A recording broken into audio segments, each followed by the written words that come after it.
A few moments later. Assalamualaikum warahmatullahi wabarakatuh. Halo semuanya, perkenalkan nama saya Tia Tamara dari kelas 12 IPA 4. Di sini saya akan membahas materi sejarah kelas 11 tentang tirani matahari terbit. Pada materi ini ada 4 pokok bahasan yang akan saya bahas. Yang pertama yaitu awal pemerintahan saudara tua. Yang kedua, organisasi pergerakan masa pendudukan Jepang. Yang ketiga, pergerakan dan penindasan versus perlawanan. Dan yang terakhir, yang keempat, dampak kedatangan saudara tua dalam berbagai kehidupan. 4 pokok bahasan inilah yang ada pada tirani matahari terbit. Mari kita bahas. A few moments later. Saya akan membahas pada pokok bahasan yang pertama terlebih dahulu, yaitu tentang awal pemerintahan saudara tua. Awal pemerintahan saudara tua atau kita sebut dengan kedatangan Jepang ke Indonesia. Masuknya Jepang ke Indonesia. Pada Januari 1942, Jepang mendarat dan memasuki Indonesia. Tentara Jepang ini masuk ke Indonesia melalui Ambon dan menguasai seluruh Maluku. Pada tanggal 1 Maret 1942, kemenangan tentara Jepang dalam Perang Pasifik menunjukkan kemampuan Jepang dalam mengontrol wilayah yang sangat luas, yaitu Brunei dan sampai Pulau Wake di Samudra Pasifik. Sebelum masuk ke materi, coba perhatikan gambar di samping saya. Gambar di samping merupakan dokumentasi dari peristiwa pengeboman Pearl Harbor yang menunjukkan kemenangan Jepang terhadap sekutu pada PD2 dalam peristiwa Perang Pasifik.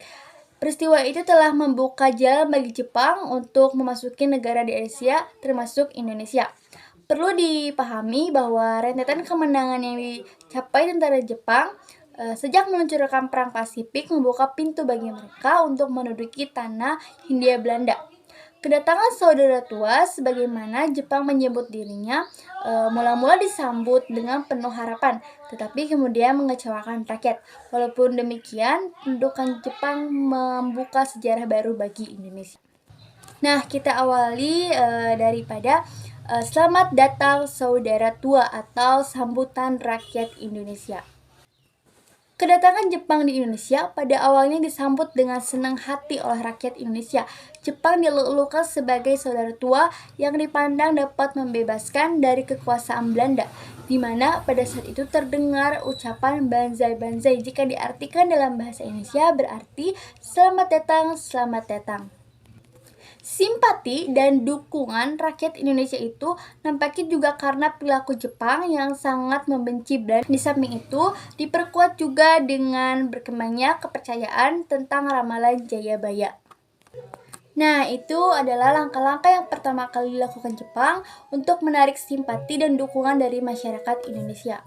Sementara itu, pihak tentara Jepang terus melakukan propaganda untuk terus menggerakkan dukungan rakyat Indonesia.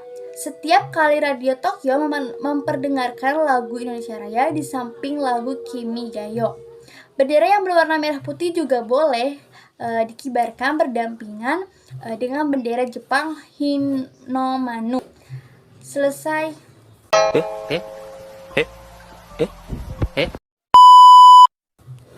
Bendera yang berwarna merah putih juga boleh dikibarkan berdampingan dengan bendera Hinomaru. Melalui siaran radio juga dipropagandakan bahwa barang-barang buatan Jepang itu menarik dan murah harganya, sehingga mudah bagi rakyat Indonesia untuk membelinya. Tentara Jepang juga mempropagandakan bahwa kedatangannya ke Indonesia untuk membebaskan rakyat dari cengkraman penjajahan bangsa Barat. Jepang juga akan membantu memajukan rakyat Indonesia melalui program Pan-Asia. Jepang akan memajukan dan menyatukan seluruh rakyat Asia. Untuk lebih meyakinkan rakyat Indonesia, Jepang menegaskan kembali bahwa Jepang tidak lain adalah saudara tua. Jadi Jepang dan Indonesia sama. Bahkan untuk meneguhkan propagandanya tentang Pan-Asia, Jepang berusaha membentuk perkumpulan yang diberi nama Gerakan 3A. Nah, nanti kita akan bahas Gerakan 3A pada pokok bahasan yang kedua, yaitu Organisasi Pergerakan Masa Pendudukan Jepang. Baik, kemudian kita akan lanjut pada bagian bentuk pemerintahan militer. Pembentukan pemerintahan militer. Pada Pertengahan tahun 1942, timbul pemikiran dari markas besar tentara Jepang agar penduduk di daerah pendudukan dilibatkan dalam aktivitas pertahanan dan kemiliteran, termasuk semi militer. Oleh karena itu, pemerintah Jepang di Indonesia kemudian membentuk pemerintahan militer di seluruh kepulauan Indonesia bekas Hindia Belanda. Itu wilayahnya dibagi menjadi 3 wilayah pemerintahan militer. Yang pertama, pemerintahan militer Angkatan Darat, yaitu Tentara ke-25 Tommy Sudan untuk Sumatera, pusatnya di Bukit Tinggi. Yang kedua, pemerintahan militer Angkatan Darat, yaitu Tentara ke-16 Asamu Sudan untuk Jawa dan Madura, pusatnya di Jakarta. Kekuatan pemerintahan militer ini kemudian ditambah dengan Angkatan Laut, Dainai Nanken Kantai. Nah, itu dia. Sekarang kita bahas yang terakhir. 3 pemerintahan militer Angkatan Laut, yaitu Armada Selatan kedua untuk daerah Kalimantan, Sulawesi, dan Maluku, pusatnya di Makassar. Pembagian administrasi semacam itu tentu juga terkadang dengan perbedaan kepentingan Jepang terhadap tiap-tiap daerah di Indonesia, baik dari segi militer maupun politik ekonomi. Pulau Jawa yang merupakan pusat pemerintahan yang sangat penting waktu itu masih diberlakukan pemerintahan sementara. Hal ini berdasarkan Osamu Seirei, undang-undang yang dikeluarkan oleh Panglima Tentara ke-16.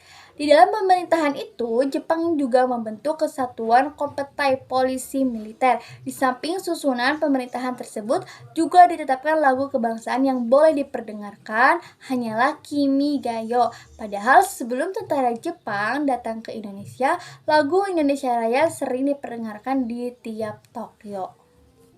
Pada awal pendudukan ini, secara kultural, Jepang juga mulai melakukan perubahan-perubahan. Misalnya untuk petunjuk waktu harus digunakan tarik Sumera, tarik Jepang, menggantikan tarik Masehi. Waktu itu tarik Masehi 1942 sama dengan tahun 2602 Sumera.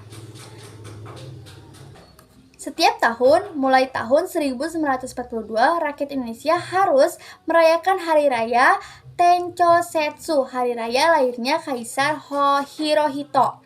Dalam bidang politik, Jepang melakukan kebijakan dengan melarang penggunaan bahasa Belanda dan mewajibkan menggunakan bahasa Jepang. Nah, itu dia pembahasan tentang pembentukan pemerintahan militer. Sekarang kita lanjut ke pembahasan pemerintahan sipil. Pemerintahan sipil. Untuk mendukung kelancaran pemerintahan pendudukan Jepang yang bersifat militer, Jepang juga mengembangkan pemerintahan sipil. Pada bulan Agustus 1942, pemerintahan militer berusaha meningkatkan sistem pemerintahan antara lain dengan mengeluarkan Undang-Undang Nomor 27 tentang aturan pemerintahan daerah dan dimantapkan dengan Undang-Undang Nomor 28 tentang pemerintahan Shu serta Tokubetsushi. Dengan undang-undang tersebut, pemerintahan akan dilengkapi dengan pemerintahan sipil. Menurut Undang-Undang Nomor 28 ini, pemerintahan daerah yang tertinggi adalah Shu Karesidanen, seluruh Pulau Jawa dan Madura, kecuali Kochi, Yogyakarta, dan Kochi, Surakarta, dibagi menjadi daerah-daerah Shu Karesidanen. Shi Kota Praja dan Ken Kabupaten, Gun Kawedanan, Son Kecamatan, dan Ku Desa atau Kelurahan. Seluruh Pulau Jawa dan Madura dibagi menjadi 17 Shu. Pemerintahan Shu itu dipimpin oleh seorang Sucokan. Sucokan memiliki kekuasaan seperti gubernur pada zaman Hindia Belanda, meliputi kekuasaan legislatif dan eksekutif. Dalam menjalankan pemerintahan, Sucokan dibantu oleh Cokan Kanbo, Majelis Permusyawaratan Shu. Setiap Cokan Kanbo ini memiliki 3 bagian, yakni Naiseibu bagian pemerintahan umum, Kaisabu bagian ekonomi, dan Keisatbu bagian kepolisian. Nah, sekarang kita lanjut pada pembahasan yang kedua, yaitu tentang organisasi pergerakan massa pendudukan Jepang. Organisasi pergerakan massa pendudukan Jepang. 1. Organisasi yang bersifat sosial kemasyarakatan. Ada Gerakan 3A, Pusat Tenaga Rakyat Putra, Majelis Islam Indonesia MIAI, dan Majelis Syura Muslimin Masyumi. Dan juga ada Jawa Hakokai. Kita akan membahas tentang gerakan 3A. Gerakan 3A, perkumpulan ini dibentuk pada tanggal 29 Maret 1942. Gerakan ini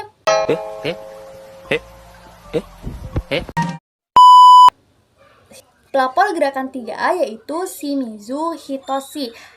Gerakan 3A ini memiliki 3 semboyan yaitu Nippon Pemimpin ASEA, Nippon Cahaya ASEA, dan Nippon Pelindung ASEA. Pusat Tenaga Rakyat Putra. Jepang kemudian mendirikan organisasi pemuda-pemuda Asia Raya di bawah pimpinan Suparajo Owiryo Pranoto. Majelis Islam AA Indonesia (MIAI) dan Majelis Syura Muslimin Masyumi (MIAI). A few moments later. Pusat Tenaga Rakyat Putra. Jepang kemudian mendirikan organisasi pemuda Asia Raya di bawah pimpinan Suparajo Owiryo Pranoto. Majelis Islam ala Indonesia (MIAI) dan Majelis Syura Muslimin Masyumi. MIAI menjadi organisasi pergerakan yang cukup diperhitungkan dan sangat penting di zaman pendudukan Jepang dalam membangun kesatuan dan kesejahteraan umat. Masyumi berkembang menjadi wadah untuk bertukar pikiran antara tokoh-tokoh agama sekaligus menjadi tempat penampungan keluh kesah rakyat. Dan yang terakhir, Jawa Hakokai. Jawa Hakokai adalah organisasi pusat yang anggota-anggotanya terdiri atas bermacam-macam hakokai sesuai dengan bidang profesinya. Organisasi semi militer. Organisasi semi militer ini ada 5. 1. Pengerahan Tenaga Pemuda, kedua organisasi Seinendon, ketiga Keibodan, keempat Barisan Pelopor, dan kelima Hizbullah. Organisasi militer ada 2. 1. Heiho adalah prajurit Indonesia yang langsung ditempatkan dalam organisasi militer di Jepang. Kedua, PETA adalah organisasi militer yang pimpinannya bangsa Indonesia yang mendapatkan latihan kemiliteran.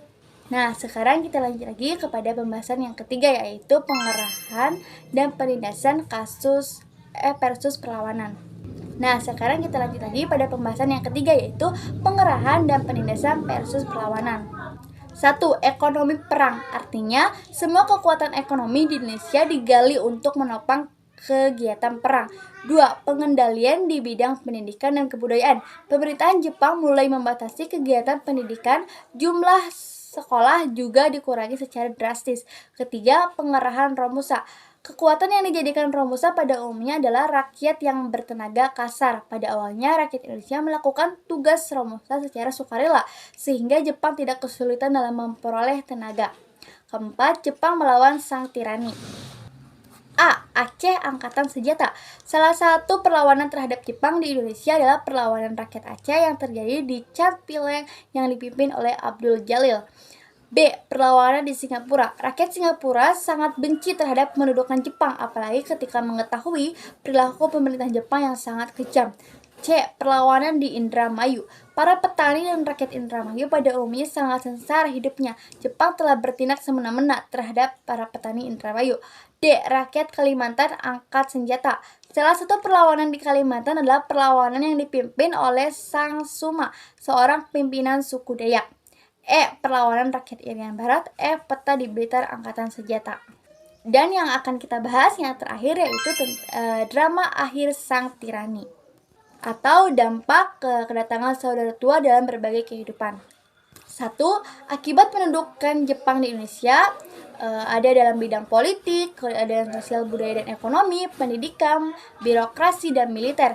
Kedua, janji kemerdekaan. Ketiga, panitia persiapan kemerdekaan Indonesia (PPKI).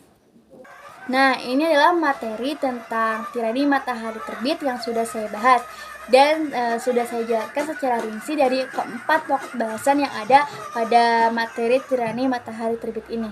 Jadi itulah awal pemerintahan saudara tua, awal masuknya Jepang ke Indonesia hingga drama akhir sang tirani. Cukup sekian penjelasan dari saya tentang penjelasan materi tirani matahari terbit. Saya pamit undur diri.